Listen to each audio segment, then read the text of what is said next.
بسم الله الرحمن الرحيم. الحمد لله وحده والصلاة والسلام على نبي لا نبي بعده. اما بعد، السلام عليكم ورحمة الله وبركاته. ایزان محترم، امروزنگی دو حدیث ما یکمش رسول الله میگن که من تشبه بقوم فهو منهم. یعنی رسول الله میگن که کدام انسان خود را با کدام قوم اخشمش کند، با کدام قوم خودش برابر کند دیگری، داند که و انسان همراه همون قوم آن روز قیامت برمیخیزد. برای همین مومن آدم در معاملش، در رفتارش، در لباسش، در سخنش، آن چیزی که از وی انسان نمایان می شود، همون نمایان شدگی چیزهاشنده غیر مسلمان بودگی قوم هنگی نمود باید و انسان نشود. الا همون سبب کتی، همون چیز کتی خودش فخر کرده گرده دگری، نعوذ بالله خدا نگه دارد و انسان از همون قوم شش میکن. این اصلا سخن کردن انده، معامله کردن انده، سخن های حقیقت کرفامزگی وقتنده و دیگه معامله هایی که انسان میکند، خواه لباس پوشیدن.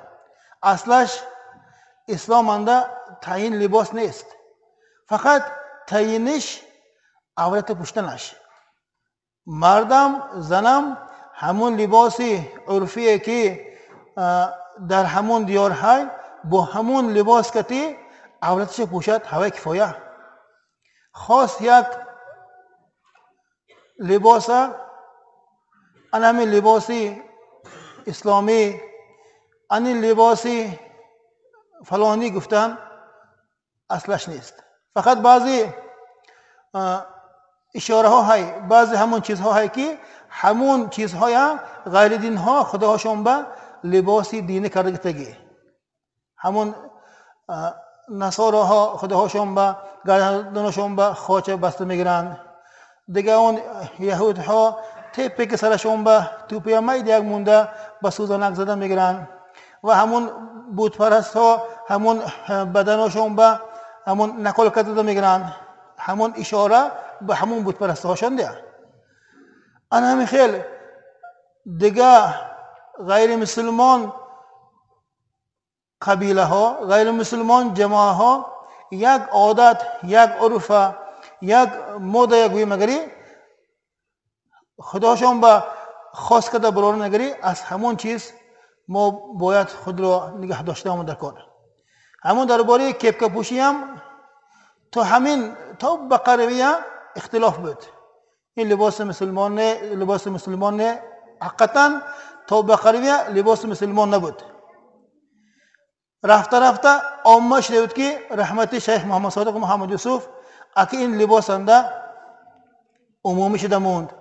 اصلش جماعه مسلمان ها این چیز ترغیب نباشدم، مسلمان ها و عرف در آمد گفته اشاره عرف کردن. لیکن بر به هوای اندم تقوا جهت انده همون کپکه های اصلا مسجد آمده وقت انده، نماز آمده وقت انده نپوشتگی ما تقوا جهت انده نقص.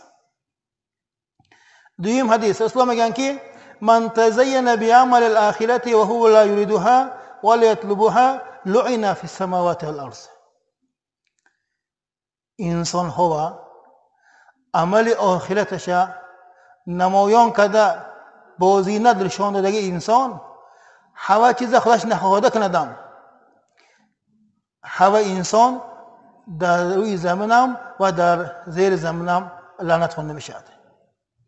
خدا مانده بودگی پنهان کند میشدگی عملهای آخرت نمایا دیگه انسان ها و پیشکش نکرده و نکوب دست. کدام کار عبادتی که عمل عبادتی که اسلام انده حایبه ما ثواب گسیمی هوای چیزه ما پیشکش نکرده و نکوب دست. ما باور نمیکنمی من نماز خونم، ما باور نمیکنمی من تو به زبان به دهن روزه که دلو میزنم میگیم کو انا همین خیل و دیگه عمل هم ده. انا همین گفتگو آدم همین کارش کتی عملی آخرتش کتی و انسان دنیاش زینت دسوز همین چیز و انسان با نعوذ بالله از صفاتهای غیر مسلمان که دنیا اندم آخرت اندم و انسان با لعنت می آورده است. خدا نگه دارد. سبحان ربك رب العزة عما يصفون وسلام على المرسلين والحمد لله رب العالمين. اللهم احسن عاقبتنا في الامور كلها واجرنا من خزي الدنيا من عذاب الاخره برحمتك يا ارحم الراحمين.